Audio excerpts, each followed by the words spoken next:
Protección de la biodiversidad.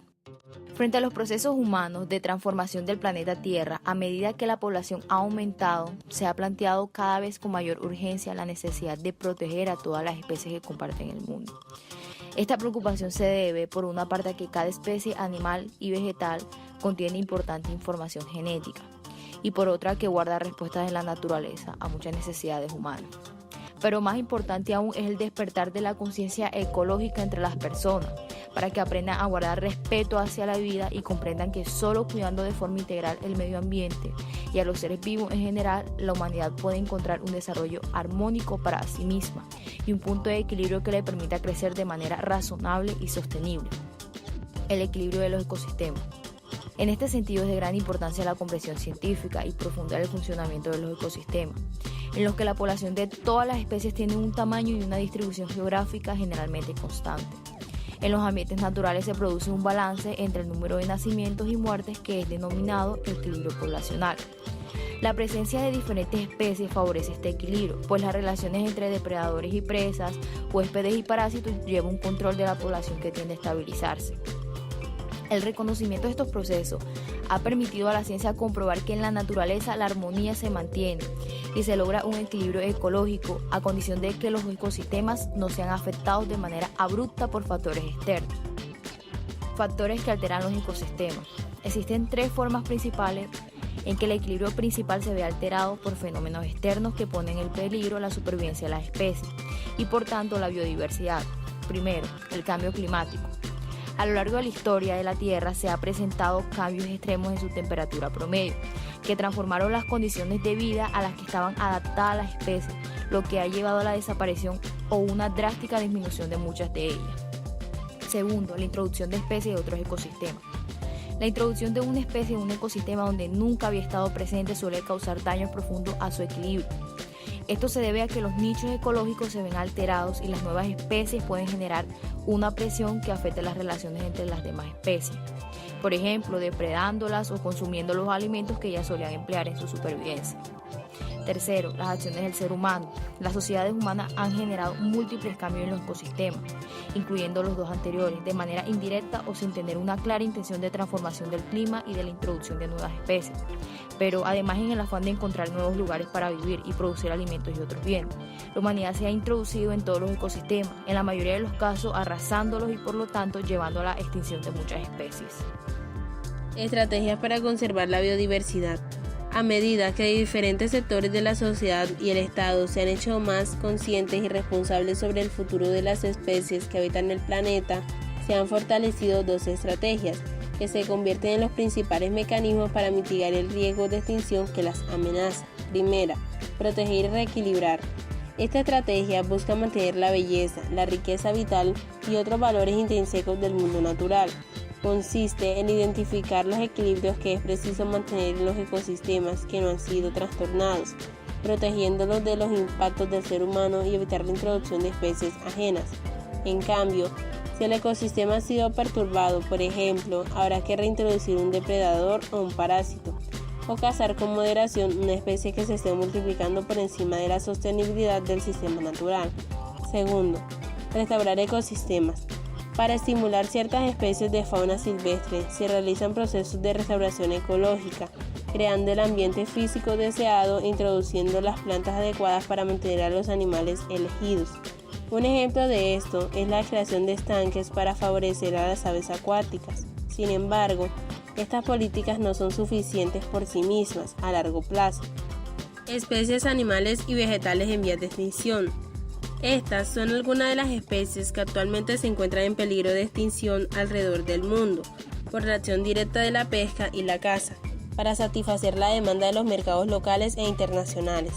Son muy apetecidas porque sirven para ser comercializadas y consumidas como productos exóticos de alto precio.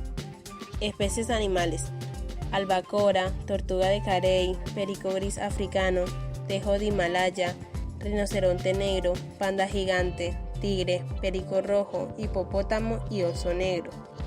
Vegetación: selva, sabana, desierto, estepas y praderas, bosque mediterráneo, bosque de hoja caduca, vegetación de montaña, taiga y tundra. La agricultura sostenible. Esta corriente surge en respuesta a la Revolución Verde, que fue el momento de mayor auge del proceso de industrialización de la agricultura, en el cual se realizaron grandes cultivos muy productivos, resistentes a la plaga y crecimiento acelerado, pero que generaron mucho envenenamiento por el uso de fertilizantes y pesticidas químicos, y ampliaron a un ritmo vertiginoso la frontera para cultivar alimentos, con un alto grado de autonomía dentro del sembradío. Es decir, que requiere de muy pocos o ningún insumo externo. Se basa en la utilización óptima de los recursos naturales presentes en la región, evitando el uso de productos químicos para abonar la tierra o para combatir las plagas que afectan las cosechas.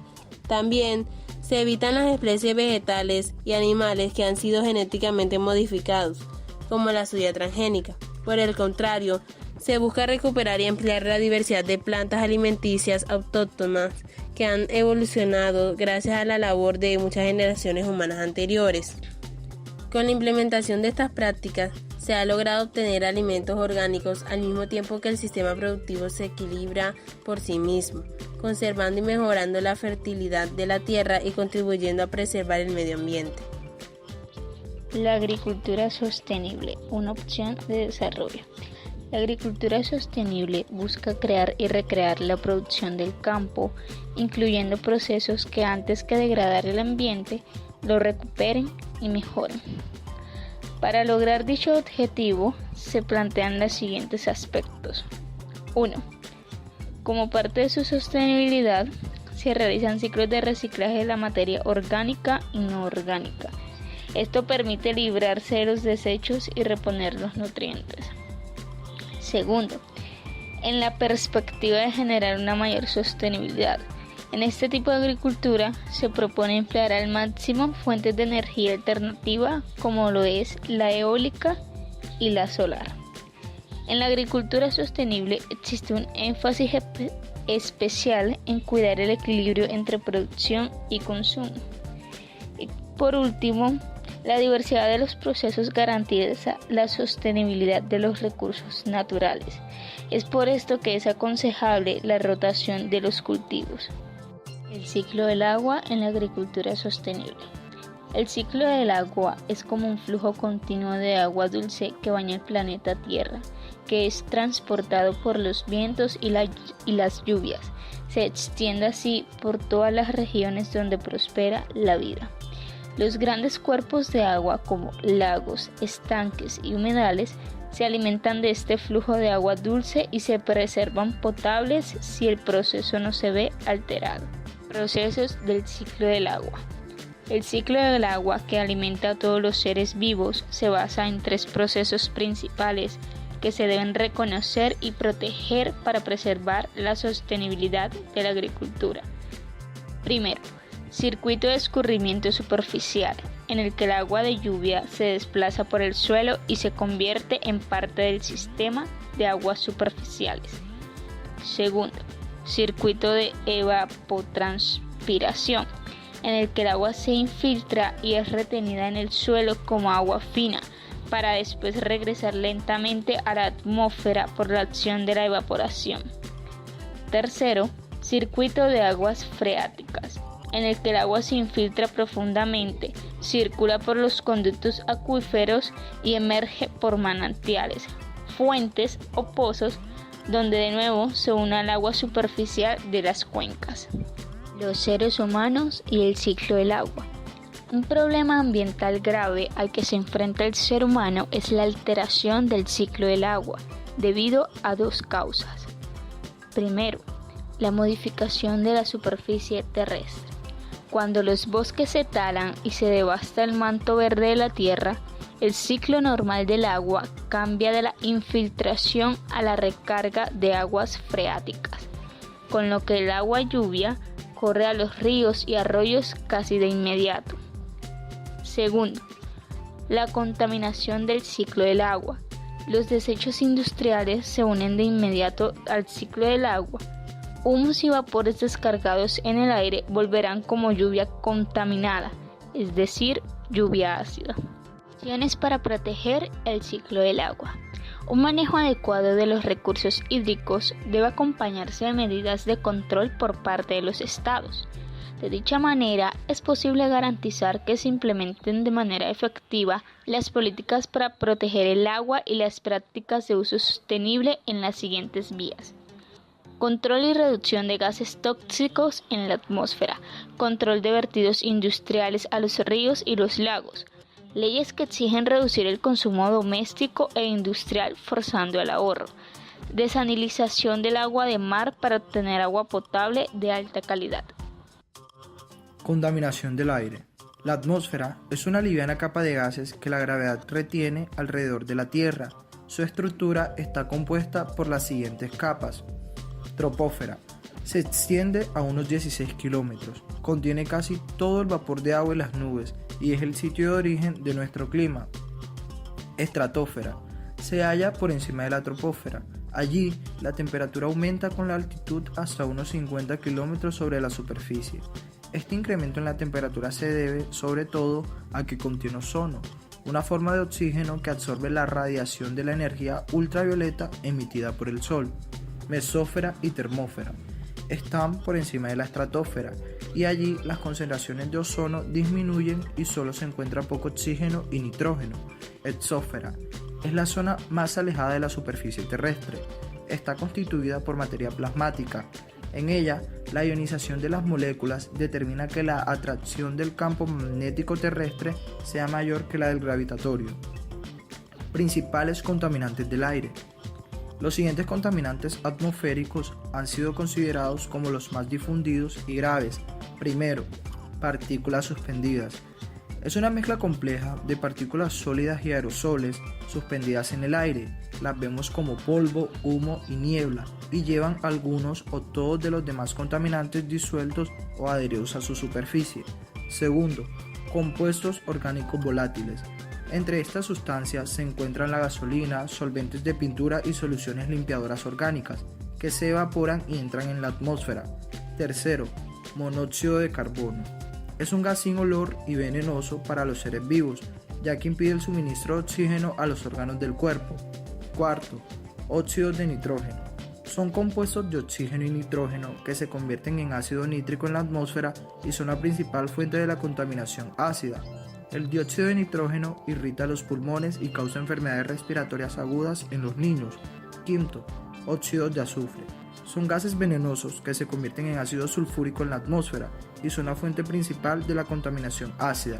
Sexto, plomo y otros metales pesados. El plomo es muy peligroso en concentraciones bajas y llega a causar daño cerebral y muerte. Se acumula en el organismo y lesiona tejidos y órganos. Para contrarrestar estos contaminantes se han implementado diferentes estrategias. Las estrategias más básicas provienen de la Ley del Aire Limpio. Consiste en regular la contaminación atmosférica de manera que los contaminantes se mantengan por debajo de los niveles señalados por las normas básicas. Entre las medidas creadas por esta ley se encuentran certificar los estándares mínimos de calidad del aire y enfrentar los peligros que nuevos agentes contaminantes puedan producir. Desarrollo sostenible en América Latina. América Latina posee la mayor biodiversidad del planeta, extensas zonas de selvas y bosques, páramos y otros muchos ecosistemas, además de generosas fuentes de agua. Sin embargo, existe el peligro de que toda esta riqueza natural se vea degradada por los excesos en las actividades de las industrias y en el consumo de las personas. Retos ambientales. El panorama de América Latina lleva a que, para pensar en el futuro de sus países, sea necesario enfrentar los retos del desarrollo sostenible y las limitaciones que se imponen en el mundo globalizado, entre las que se destacan la pobreza. Esta es identificada como una de las principales amenazas para un desarrollo que a largo plazo sea ambientalmente seguro, ya que más del 50% de la población es pobre y el 80% de los pobres de la región viven en áreas con una alta vulnerabilidad ecológica. La alta dependencia de actividades primarias. La economía latinoamericana se sustenta en gran medida de la extracción y transformación de materias primas, empleando los recursos naturales de cada país. Durante los últimos 6 años, esta producción ha representado alrededor del 65% de las exportaciones que inciden en la deforestación y la desertificación. Un grave ejemplo de ello es la extracción de maderas que ha dejado cientos de miles de hectáreas de selva tropical devastada. El recorte en la inversión ambiental. Aunque los efectos ecológicos negativos que padece el continente tienden a aumentar, los países son presionados para ajustar al mínimo posible sus gastos. Esta presión proviene de las instituciones monetarias y financieras internacionales con las que han establecido su deuda externa. Así, se ha impuesto un proceso de ajuste socioeconómico que incide en el recorte de los presupuestos ambientales. Este fenómeno lleva a que se posterguen, redimensionen o cancelen obras con fines ambientales y que se reduzcan los estudios de impacto ambiental. Acciones a favor del medio ambiente. En este marco de limitaciones, después de la Cumbre de Río, los gobiernos de América Latina empezaron a reconocer su responsabilidad frente al medio ambiente, desarrollando, entre otras, las siguientes acciones. Definir marcos legales para crear instituciones gubernamentales especializadas, como los ministerios del medio ambiente. Vincular la preocupación ambiental con el problema de las desigualdades sociales. Generar acciones de educación que contribuyan a la conciencia ciudadana frente a la importancia de proteger el medio ambiente. Declarar la Amazonía como patrimonio de la humanidad y comprometerse con el deber de América Latina de conservarla. Dar fuerza a una visión política y global de la responsabilidad en el cuidado del medio ambiente, insistiendo en que la inversión económica para protegerlo debe provenir de los países industrializados, reconociendo que mucho del deterioro es causado por la extracción de materias primas que alimentan a sus industrias. La deforestación en América Latina.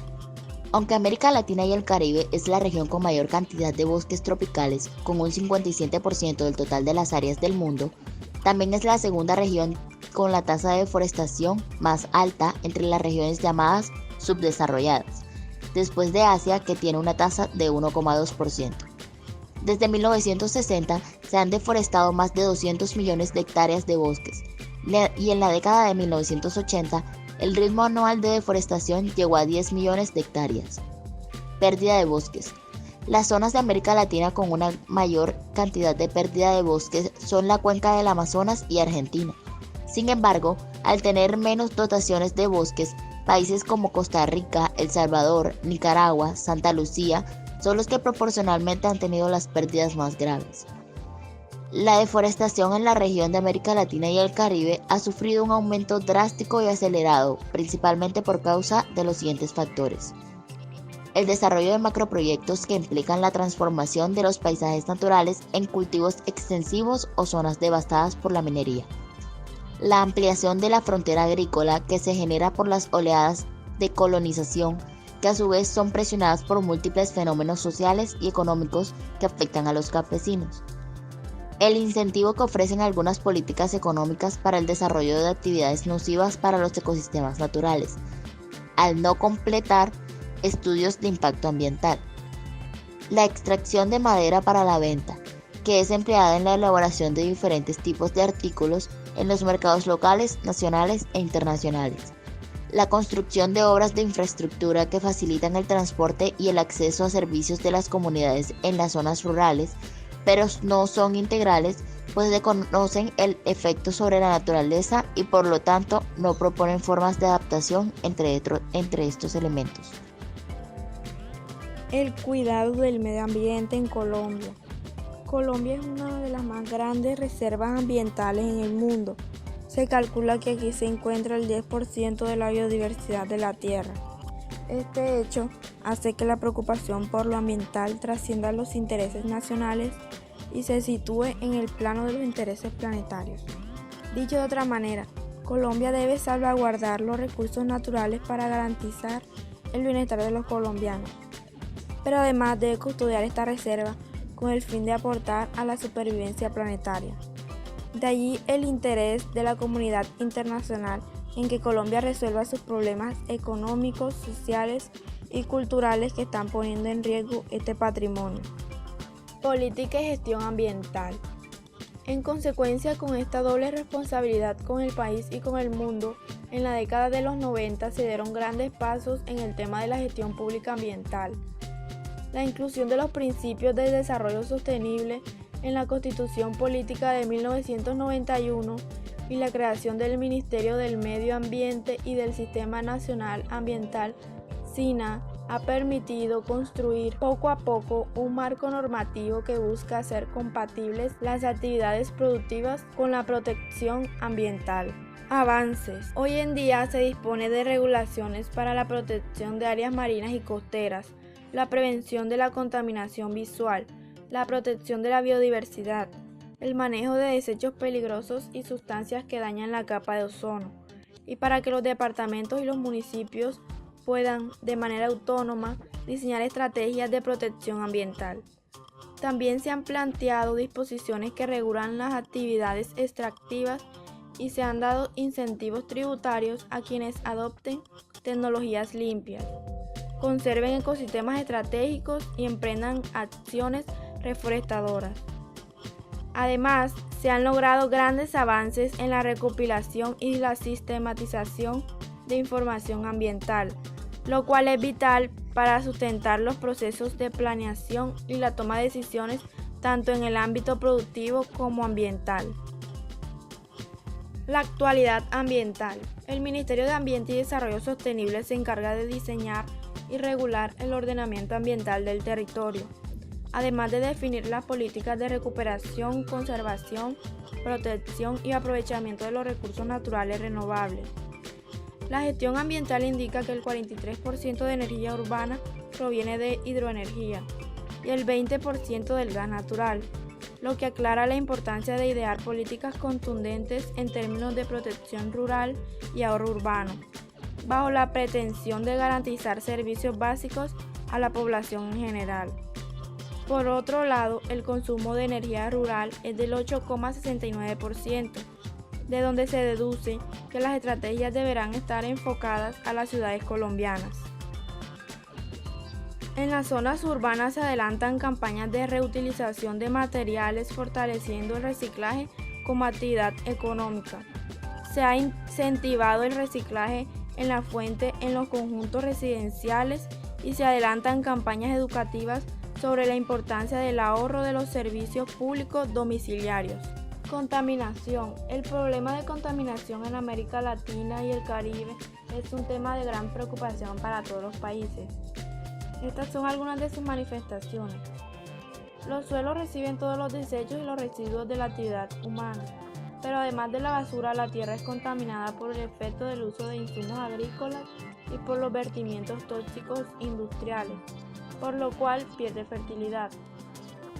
El aire es deteriorado por la emisión de gases provenientes de automóviles, fábricas y la quema de bosques talados y de basura. En la región, este problema compromete en especial la salud de los habitantes de las grandes ciudades. El agua es empleada como medio para deshacerse de líquidos sobrantes de los procesos industriales y las aguas servidas de los hogares. En los ríos también se vierten los tóxicos empleados en la minería, lo que disminuye el agua potable segura. El ruido aumenta en las ciudades a causa del tráfico, los locales comerciales y de esparcimiento, el paso de aviones y la actividad de las fábricas, aunque no se acumula como las otras formas de contaminación, también está afectando la salud y la calidad de vida.